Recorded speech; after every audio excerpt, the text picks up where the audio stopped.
ये प्रश्न दिया हुआ था रो के एग्जाम में कि 2011 की जनगणना के अनुसार निम्नलिखित में से केंद्र शासित प्रदेश की जनसंख्या का घनत्व सर्वाधिक किसमें है।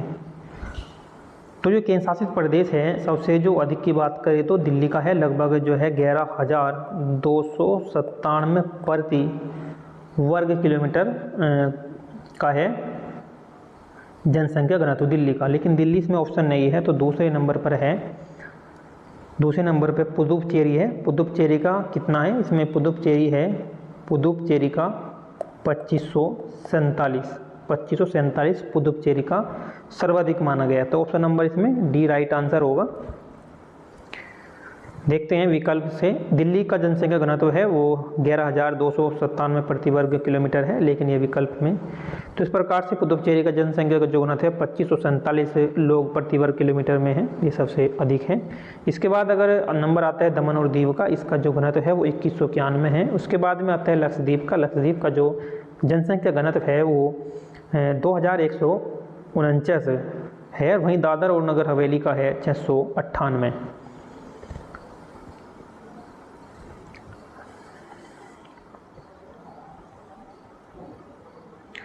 फिर ये भी क्वेश्चन दिया हुआ था कि मैं पौधे जो वर्ष भर तापमान में एक विस्तृत विस्तार को सह लेते हैं क्या कहलाते हैं, वो भी उन्हें मतलब क्या कहते हैं, उन्हें यूरीथर्मल बोलते हैं, उन्हें यूरीथर्मल। एक ऐसे पौधे या जीव जो वर्ष भर तापमान की एक बड़ी या विस्तृत सीमा को सहन कर सकते हैं। ये विभिन्न जलवायु क्षेत्रों में पाए जाते हैं और पर्यावरणीय तापमान में उतार चढ़ाव से प्रभावित नहीं होते।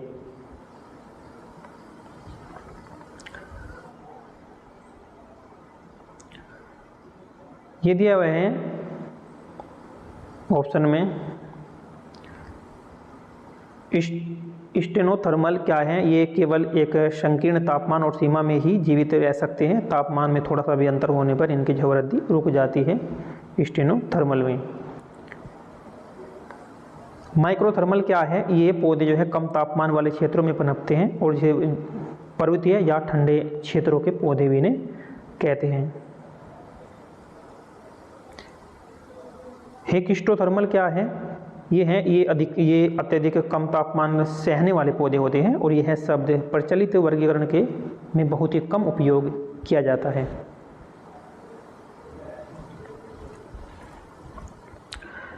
अब नेक्स्ट क्वेश्चन देखते हैं। नेक्स्ट क्वेश्चन में दिया हुआ है कि 16वें वित्त आयोग के संदर्भ में निम्नलिखित कथनों पर विचार कीजिए। ये क्वेश्चन दिया हुआ है।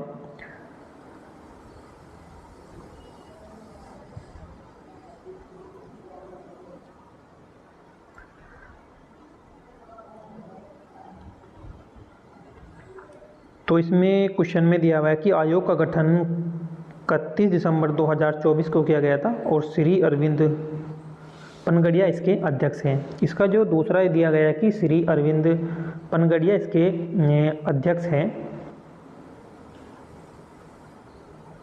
ये इसमें बिल्कुल इसका सही आंसर है।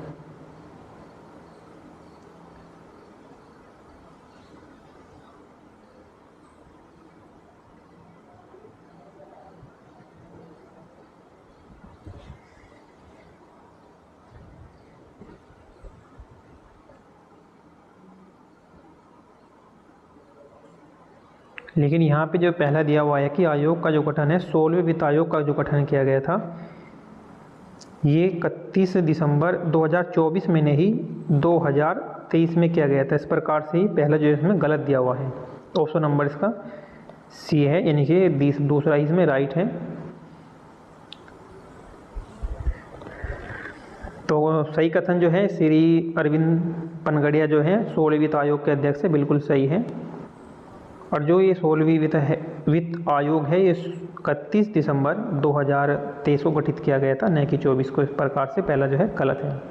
तो 15वां वित्त आयोग कब हुआ था, तो 15वां वित्त आयोग की अगर तिथि भविष्य में एग्जाम हो तो उसमें अगर पूछ लिया जाए तो उसकी गठन की जो तिथि है वो 27 नवंबर 2017 है। इसके अध्यक्ष थे NK सिंह। कार्यकाल इसका 20 से 24, ये जो कार्यकाल है 20 से 25 के लिए सिफारिश दी थी। अगर 17वीं वित्त आयोग का गठन क्या होगा, अभी कुछ का गठन नहीं किया गया है क्योंकि 16वीं वित्त आयोग ही फिलहाल कार्यरत में है। ये कब तक रहेगा, 26 तक रहेगा, 2023 से 26 तक का है 16वीं वित्त आयोग। 17वीं वित्त आयोग का जो संभावित जो काल है वो 2030 के आसपास गठित किया जाएगा। एक नेक्स्ट क्वेश्चन इसमें ये भी आया हुआ था कि निम्नलिखित में से कौन सा एक रासायनिक फलों को शीघ्र पकाने के लिए प्रयुक्त है, मतलब अधिक जल्दी पका लेता है जो रासायनिक फलों में, ऐसा कौन सा है जो रासायनिक फलों को जल्दी पकाने के लिए उपयुक्त होता है।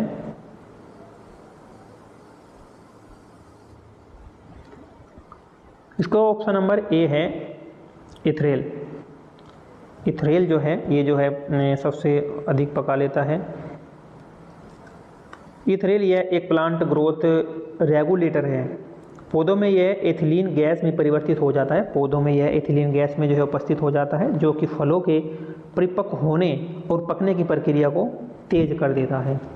इसके उपयोग कहाँ करते हैं, केले में करते हैं, आम, टमाटर, अनार आदि को ही शीघ्र पकाने में इसका किया जाता है। दूसरा ऑप्शन इसमें जो दिया गया था साइकोसेल।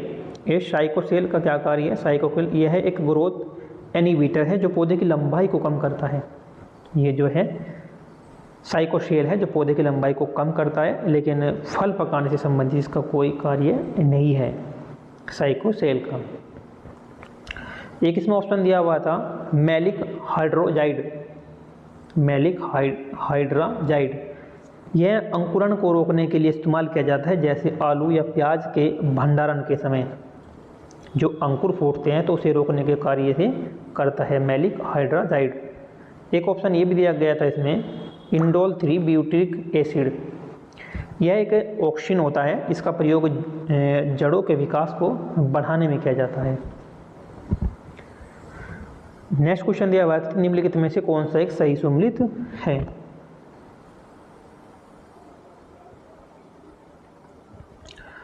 तो जो में सही सम्मिलित है, कौन सा इसमें सही सम्मिलित है, इसमें ऑप्शन नंबर 1 है, ए इसका राइट आंसर था इटावा पायलट परियोजना, अल्बर्ट मेयर। तो देखते हैं इसकी व्याख्या। तो इटावा पायलट परियोजना अल्बर्ट मेयर की थी, व्याख्या है। इसके विकल्प में भी देखते हैं, एक है इटावा पायलट परियोजना अल्बर्ट मेयर की, ये बिल्कुल सही था। इटावा पायलट परियोजना की शुरुआत America town planner Albert Mayer और ए.टी. मोसले के द्वारा 1948 में उत्तर प्रदेश के इटावा जिले में की गई थी। इसका उद्देश्य ग्रामीण विकास का मॉडल तैयार करना था।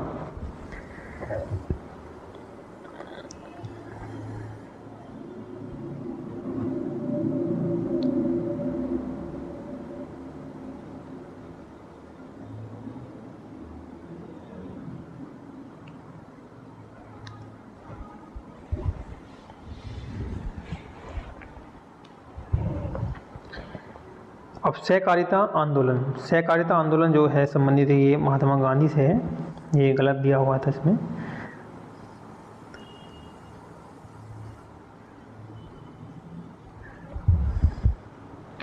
गांधी जी ने सहकारिता का समर्थन किया था, लेकिन इस आंदोलन की शुरुआत ब्रिटिश काल में 1904 में हुई थी। इसलिए इसका श्रेय जो है एफ निक्सन व अन्य ब्रिटिश शासकों को दिया जाता है। ऐसे एक ये दिया गया था अधिक अनुपजाऊ अभियान जवाहरलाल नेहरू, ये भी गलत है, मिलान था इसका।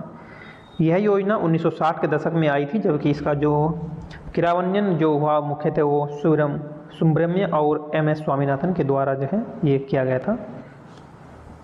एक परियोजना थी सेवाग्राम विनोबा भावे, ये भी इसका गलत मिलान दिया हुआ था। सेवाग्राम आश्रम की जो स्थापना महात्मा गांधी ने की थी, न कि विनोबा भावे ने। तो इस प्रकार से इसके ऑप्शन थे। नेक्स्ट देखते हैं कि निम्नलिखित में से कौन सा एक लाभकारी कीट नहीं है। लाभकारी कीट जो है नहीं है, एक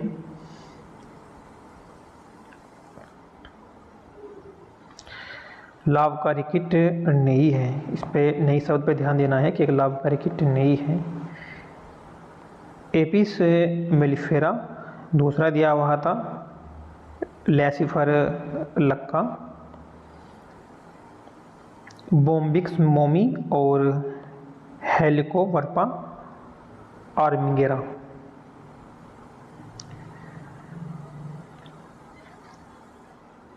तो इसमें विकल्प जो था सही दिया, डी विकल्प इसका जो है सही दिया हुआ था। इसमें क्वेश्चन दिया हुआ था कि निम्नलिखित में से कौन सा एक लाभकारी कीट नहीं है, बाकी सब लाभकारी कीट था, लेकिन चौथा जो दिया है हेलिकोवर्पा आर्मीगेरा जो है ये लाभकारी नहीं था। अब विकल्प को देखते हैं, जो ये है एपिस मेलिफेरा, ये क्या है? यह मधुमक्खी है।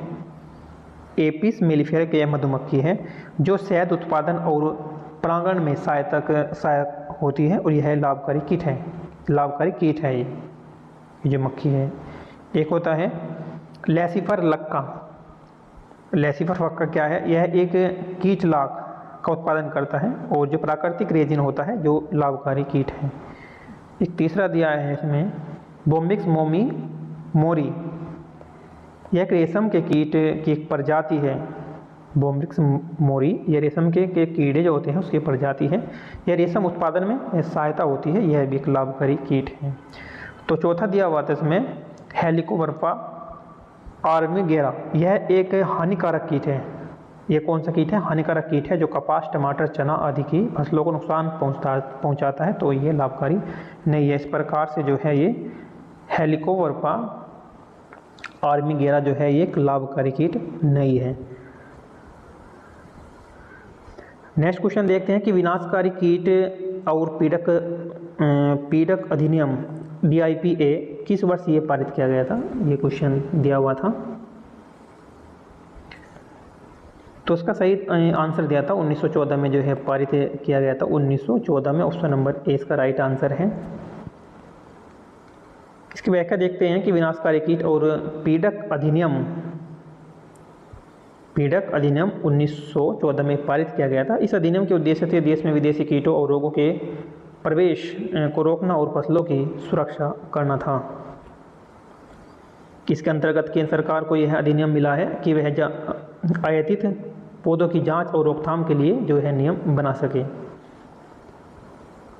एक नेक्स्ट क्वेश्चन ये भी दिया हुआ था कि इंटेल कोर i9 एक प्रकार का क्या है?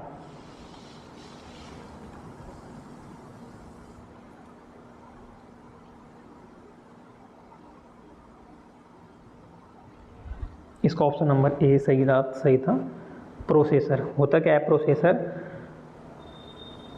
इंटेल कोर एक उच्च प्रदर्शन वाला प्रोसेसर CPU है जिसे इंटेल कंपनी के द्वारा विकसित किया गया है। इंटेल कंपनी के द्वारा से विकसित किया है। यह आमतौर पर गेमिंग, मल्टीटास्किंग या वीडियो एडिटिंग और अन्य भारी कार्यों के लिए भी उपयोगी में इसे लाया जाता है। तीसरा दिया एक क्वेश्चन ये भी दिया था, एक MAC media access control address bit, ये क्या होता है?